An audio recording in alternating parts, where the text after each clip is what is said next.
Union Home Minister Amit Shah is likely to visit Manipur on April 14 to campaign for Lok Sabha elections. During the visit, Shah, star campaigner of BJP, is likely to address public meeting at Hapta Kangjebung in Imphal.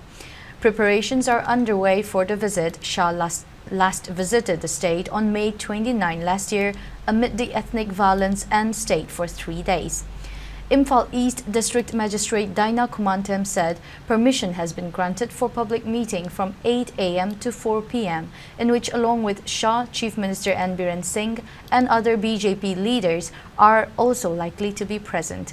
The permission was sought by state BJP elections will be held in Manipur in 2 phases. The Inner Manipur seat will vote in the first phase on April 19, along with some parts of the Outer Manipur constituency. The remaining parts of Outer Manipur will vote in the second phase on April 26. The BJP has fielded State Education Minister Thaunawjam Basanta Kumar Singh in Inner Manipur.